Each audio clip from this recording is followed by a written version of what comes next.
नमस्ते दर्शकों, मैं हूँ दीक्षा ठाकुर। नाम तो सुना ही होगा, इतना कॉमन जो है। लेकिन एक चीज़ और है जो बहुत कॉमन है, वो है ओवरथिंकिंग। ओवरथिंकिंग ज़ुकाम-बुखार की तरह है, जो एक बार चला गया तो इसका मतलब ये नहीं है कि वो वापस नहीं आएगा। ये लाइफ़ के अलग-अलग फ़ेज़ेज़ में, अलग-अलग सिचुएशन में बार-बार वापस आता ही रहता है। तो आज मैं आपको 5 ऐसे तरीके बताऊँगी, जिनको प्रैक्टिस करके मैंने ओवरथिंकिंग को कंट्रोल करना सीख लिया है और आज मैं अपना विज़डम आप सबके साथ शेयर करने वाली हूँ। So let's get started. तो सबसे पहला पॉइंट है पॉज। अपने थॉट्स को अवेयरनेस एंड कॉन्शियसनेस के साथ मिलके पॉज करना। इसके लिए दो सिंपल तरीके मैं आपको बताऊंगी। सबसे पहला तरीका है ब्रीदिंग एक्सरसाइज। हमारे साथ क्या होता है ना, हम ब्रीदिंग तो करते हैं लेकिन हमारा दिमाग फिर से उन्हीं थॉट्स के बीच चला जाता है। तो हमें अब यहाँ पे क्या करना है, हमें अपनी कॉन्शियसनेस डाल देनी है अपनी ब्रीदिंग प्रोसेस में। इसके लिए हमें क्या करना है, जब भी हम ब्रीदिंग एक्सरसाइज करने के लिए बैठते हैं तो हमें अपने मन में इनहेल एंड एक्सहेल या ब्रीद इन या ब्रीद आउट बोलना है, रिपीट करना है हमें अपने मन में। इससे क्या होगा, आपका फिजिकल एंड आपका जो कॉन्शियसनेस है दोनों अलाइंड होगी एक दूसरे के साथ और आपका दिमाग ओवर थिंकिंग की तरफ नहीं जाएगा। इससे आपके थॉट्स को पॉज मिलेगा। अब मैं आपको डेमो देती हूँ कि आपको कैसे करनी है ब्रीदिंग एक्सरसाइज।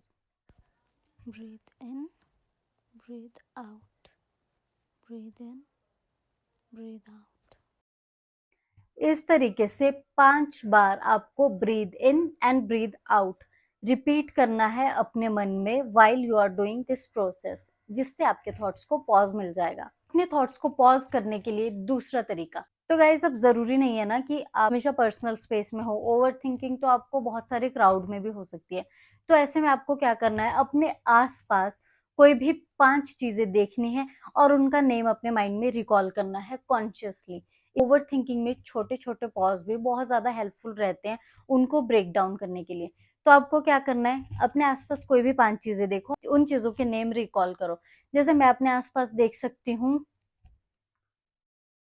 लिपस्टिक, तो मैं इसका नाम अपने दिमाग में रिकॉल करूंगी। अब जरूरी नहीं है कि हाथ में उठाने कोई चीज, आप दूर से देख के भी रिकॉल कर सकते हो। ठीक है, जैसे मुझे कैमरा में दिखाई दे रहा है अपने पास ये माइक, ठीक है, तो मैं रिकॉल करूंगी इस चीज का नेम। या फिर मेरे पास पड़ा है ये 90s lip care lip balm, जो कि बहुत अमेजिंग है। ऐसे आपको अपने आसपास कोई भी चीजें देखनी है जिन्हें आप ऑब्जर्व कर सको और उनका नाम रिकॉल कर सको। इससे क्या होगा ना, आपका माइंड जो है कॉन्शियसली डाइवर्ट होगा आपकी ओवर थिंकिंग से। ये प्रैक्टिस आप बार बार कर सकते हो दिन में। अगर आपको 3-4 बार, 5 बार, 10 बार अवेयरनेस आ रही है ना कि मैं ओवर थिंक कर रहा हूँ या कर रही हूँ, तो आप ये दोनों मेथड यूज करके अपने थॉट्स को पॉज कर सकते हो। ओवर थिंकिंग को कंट्रोल करने के लिए सेकेंड पॉइंट है ऑब्जर्वेशन। जब भी आपको ओवर थिंकिंग हो रही है, आपको परेशान नहीं होना है। आपको ये नहीं सोचना है कि ऑलरेडी मेरी लाइफ में ये प्रॉब्लम चल रही है, अब ओवर थिंकिंग भी हो गई, अब मैं क्या करूँ क्या करूँ। कुछ नहीं करना है। जब आपकी अवेयरनेस आ गई कि आप बहुत ज़्यादा ओवरथिंक कर रहे हो, परेशान होने की जगह उस मोमेंट पे जो भी थॉट आपके दिमाग में चल रहा है, आपको उसे सिर्फ ऑब्जर्व करना है। मान लो आप दूर खड़े होके किसी इंसान को देख रहे हो कि वो इंसान क्या कर रहा है, वैसे ही आपको अपने उस थॉट को ऑब्जर्व करना है कि आखिर ये थॉट है क्या, उस पर कुछ और सोचना नहीं है। इससे दो चीजें होंगी। पहली चीज ये होगी कि उस पर्टिकुलर टाइम पे जब आप ऑब्जर्व करोगे अपना थॉट, तो आपकी थॉट प्रोसेस जो है कंप्लीटली पॉज हो जाएगी। आप कुछ सोचना ही बंद कर दोगे, आपका दिमाग बिल्कुल ब्लैंक पड़ जाएगा। दूसरी चीज ये होगी कि उस पर्टिकुलर टाइम पे जो भी थॉट आपके दिमाग में चल रहा है, वो आपको बहुत ही यूजलेस लगेगा, बेसलेस लगेगा एंड रियलिटी से उसका कोई लेना देना नहीं होगा। इससे क्या होगा, आपका दिमाग जो है वो ऐसे थॉट्स को निग्लेक्ट कर देगा क्योंकि वो बिल्कुल ही बेसलेस है। इसी तरीके से अगर आप बार बार अपने थॉट्स को ऑब्जर्व करोगे, तो धीरे धीरे करके आपका माइंड एक के बाद एक आपके इन बेसलेस थॉट्स को निग्लेक्ट करता जाएगा और नए बेकार के थॉट्स क्रिएट करना बंद कर देगा। लेकिन इस चीज की प्रैक्टिस आपको बार बार करनी पड़ेगी। जितनी बार भी आपको अवेयरनेस हो रही है कि आप ओवरथिंक कर रहे हो, उतनी बार आपको ये सब चीजें प्रैक्टिस करनी पड़ेगी। तब कहीं जाके 2-4 दिन में आपकी जो ओवर थिंकिंग है ना, वो आपकी काफी हद तक कंट्रोल में आने लग जाएगी। अब बात करते हैं पॉइंट नंबर 3 की, replacing thoughts negative into positive. जब भी आपको ओवर थिंकिंग होती है, उसका एक रीजन होता है। एक पर्टिकुलर सिचुएशन होती है जिससे आप बहुत ज्यादा अटैच्ड होते हो, उसको लेके या तो आपके मन में डर होता है, इनसिक्योरिटीज होती है, जिसकी वजह से आप ओवर थिंक करना स्टार्ट कर देते हो। तो लेट सपोज ये आपकी कोई सिचुएशन है, ठीक है। अब ये वो सिचुएशन है, अच्छी भी हो सकती है, बुरी भी हो सकती है। इसको लेके आपके मन में डर एंड इनसिक्योरिटीज़ हैं, जिसकी वजह से आप बहुत चीज़ें अज़्यूम कर रहे हो, नेगेटिव थॉट्स क्रिएट कर रहे हो, और वो नेगेटिव थॉट्स इस सिचुएशन के अराउंड आपने अपने दिमाग में बना लिए हैं, ठीक है? आपको क्या करना है, उन नेगेटिव थॉट्स को एनर्जी नहीं देनी है। जो भी आपके अजम्पशंस है, डर है, उनको आपको नहीं देखना है जो इसके आसपास आपने क्रिएट कर दिया। आपको सिंपली इस सिचुएशन को देखना है कि आखिर ये है क्या?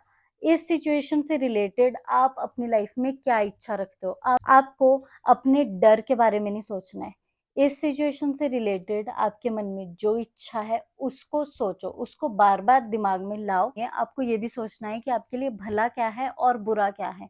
ये चीज़ें दिमाग में रख के ही आपको अपने पॉजिटिव थॉट्स को क्रिएट करना है। इससे आपकी नेगेटिव थिंकिंग रुकेगी, जो पहले से नेगेटिविटी फैली हुई थी वो भी खत्म हो जाएगी, पॉजिटिव थॉट्स क्रिएट होने लगेंगे, और जब आप अच्छा सोचोगे तो ऑटोमेटिकली आपके साथ अच्छा होना भी स्टार्ट हो जाएगा एंड आपका मूड भी हैप्पी एंड अच्छा रहेगा। इस तरीके से आप अपने नेगेटिव थॉट्स को अपने पॉजिटिव थॉट्स से रिप्लेस कर सकते हो। फोर्थ पॉइंट है राइटिंग। जब भी ओवरथिंकिंग होती है तो लिखना बहुत ज़्यादा ज़रूरी होता है। इससे आपका जो थॉट्स है ना, उनको फ़िल्टर होने का मौका मिल जाता है। ये पॉइंट ऐसा है कि आपने बहुत बार सुना होगा, लेकिन इसको इम्प्लीमेंट करना थोड़ा-सा मुश्किल लगता है स्टार्टिंग में। लेकिन अगर एक बार आपने इसे प्रैक्टिस करना स्टार्ट कर दिया, तो आधी से ज़्यादा प्रॉब्लम तो आपके दिमाग में ही खत्म हो जाती है। मान लो आपको डायरिया हो गया है, ठीक है? आप वॉशरूम जाते हो, अपना वेस्ट निकालते हो और आप फ्लश करके आ जाते हो। वैसे ही आपके दिमाग को डायरिया हो गया है, बहुत सारी नेगेटिव चीज़ें दिमाग से निकल रही है, तो आपको सिंपली लिखनी है, अपने दिमाग से उसको निकालना है। राइटिंग स्टार्ट करने के लिए आपको क्या करना है, एक नोटपैड लेना है और एक पेन लेना है, ठीक है? अब आप सोचोगे कि यार क्या लिखें, फालतू की चीज़ें तो दिमाग में चल रही है, आखिर मैं शुरू कहाँ से करूँ? अगर आपके दिमाग में ये थॉट भी है ना कि मैं शुरू कहाँ से करूँ, तो वही लिख दो कि मैं शुरू कहाँ से करूँ? मुझे समझ नहीं आ रहा है, मेरे दिमाग में बहुत ज़्यादा फालतू चीज़ें चल रही है। जब आप लिखना शुरू ही करोगे, जो भी आपके दिमाग में उस पर्टिकुलर टाइम पे थॉट चल रहा है, आप वही लिख दो। ऐसा तो नहीं है कि आपको ये कहीं 4 लोगों को जाके दिखाना है ना? आपको बस लिखना एक बारी स्टार्ट करना है। जब आपने स्टार्ट कर दिया, आधी से ज़्यादा आपकी प्रॉब्लम्स जो आपके दिमाग ने खुद ही बनाई है, वो वहाँ पे खत्म होनी शुरू हो जाएगी। आपकी अवेयरनेस जो है, वो जाग जाएगी कि आपके दिमाग में कितने फालतू की चीज़ें चल रही थी, और आपका माइंड ऑटोमेटिकली फालतू की चीज़ें क्रिएट करना बंद कर देगा। तो इस तरीके से आप अपनी ओवरथिंकिंग को कंट्रोल कर सकते हो। अब बात करते हैं हमारे 5th पॉइंट के बारे में। अगर आपने इसे प्रैक्टिस करना शुरू कर दिया, तो आपकी ओवरथिंकिंग तो कंट्रोल हो ही जाएगी, साथ में आपकी प्रॉब्लम्स भी दूर होनी स्टार्ट हो जाएगी। लेकिन इसके लिए आपके मन में फेथ होना बहुत ज़रूरी है। अगर आपका फेथ है किसी भगवान में या किसी में भी, आपको पूरे फेथ से उनके आगे अपनी प्रॉब्लम रख देनी है कि मुझे ये प्रॉब्लम है, मेरे ये डर है, प्लीज़ हमारी मदद कीजिए, और मैं इस तकलीफ़ से बाहर निकलना चाहता हूँ क्योंकि मेरा दिल बहुत ज़्यादा तड़प रहा है। आप इस तरीके से अपना समझ के भगवान को पूरे फेथ के साथ अपनी प्रॉब्लम बताओगे, ट्रस्ट मी आपके मन को इतनी शांति मिलेगी एंड आपकी प्रॉब्लम जो है वो भी आपसे दूर भाग जाएगी।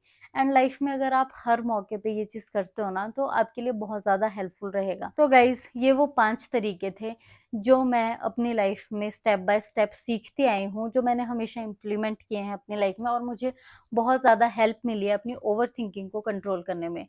तो अगर इन पाँचों में से एक भी पॉइंट, एक भी एडवाइस आप अपनी लाइफ में इम्प्लीमेंट करते हो, तो आपको बहुत ज़्यादा हेल्प मिलेगी। एंड अगर आपको हेल्प मिलती है तो प्लीज़ मुझे कमेंट सेक्शन में ज़रूर बताना, और आगे ऐसी ही मेंटल हेल्थ रिलेटेड टिप्स को जानने के लिए मुझे फॉलो कर सकते हो आप, मुझे सब्सक्राइब कर सकते हो। Thank you so much for watching my video. धन्यवाद।